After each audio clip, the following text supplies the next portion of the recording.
Hey guys, welcome back to 12.3. Here we're going to be looking at determinants, or doing some examples of finding determinants of 2x2 and then 3x3 matrices. So we talked about how that works in the last video, so I'm just going to be doing some examples in this video.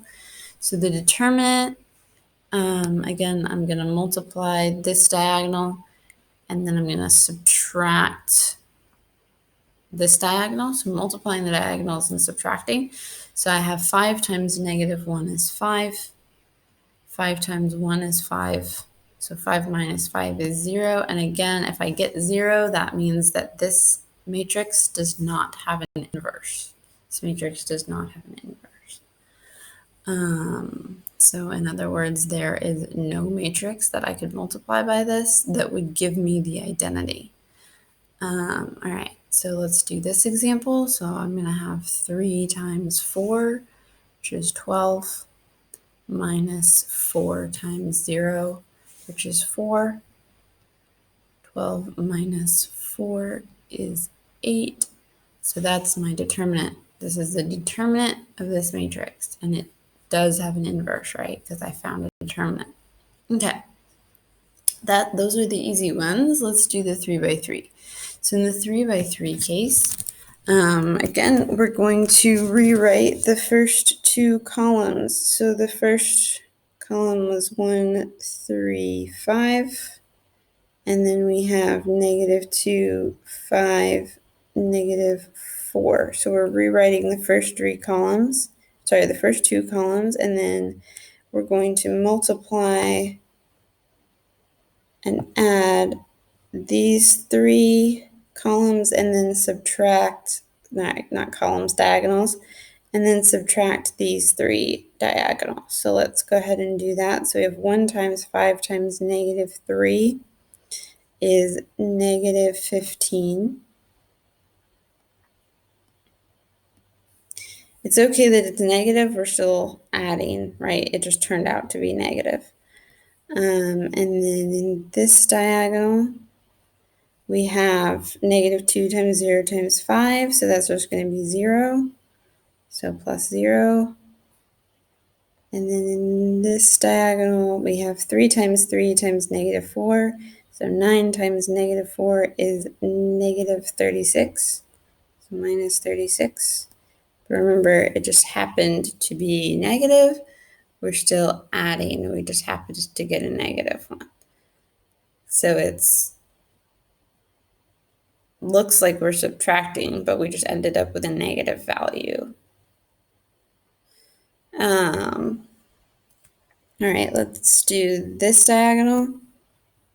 So 5 times 5 times 3, so 25 times 3 is 75. So we're going to subtract 75. So we got positive 75, but we're subtracting now, so that's minus 75. And then here, if the diagonal has a 0 in it, it's going to be 0, regardless of what the other numbers are. So we know that this is 0, so minus 0. And then this diagonal, -3 times 3 is 9, times -2, is -9. -9 times -2 is positive 18. So we're subtracting 18. So again, the calculator, put all this in calculator, and we get -15 minus 36 minus 75 minus 18. The zeros don't change anything, so I don't really need to put them in the calculator. Is a -144. So that would be the determinant of this matrix is -144.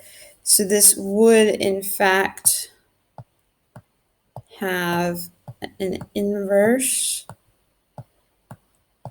because its determinant is not 0. Determinant.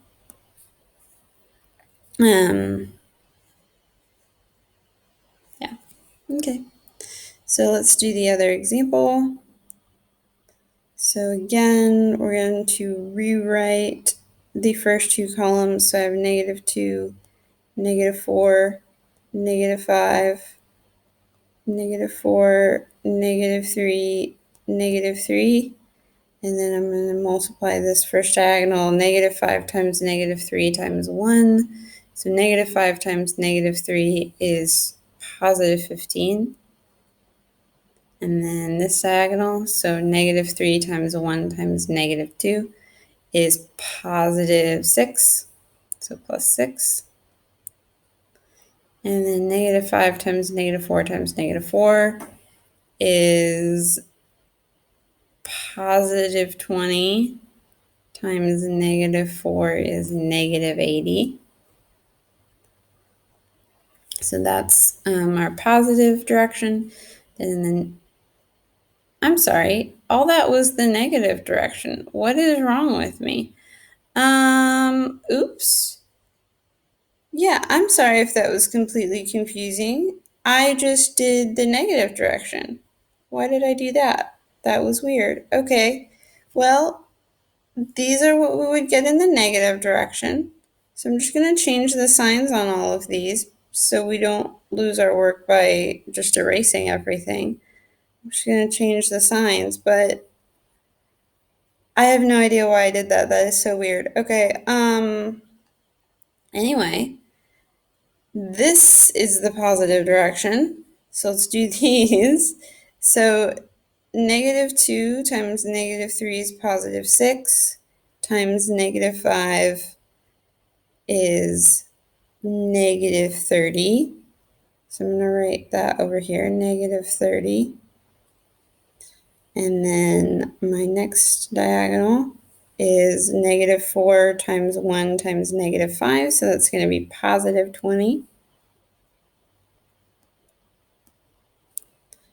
And then this diagonal is 1 times -4 times -3 is +12.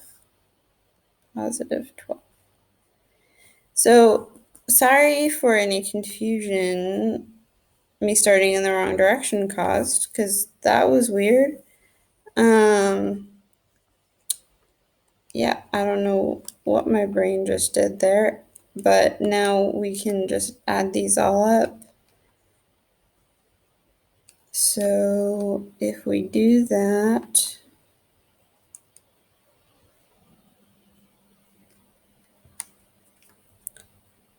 we end up with 61. Up with 61, so that would be the determinant of this matrix. All right, so in the next video, we're going to talk about a way to use determinants, kind of an interesting way to use determinants.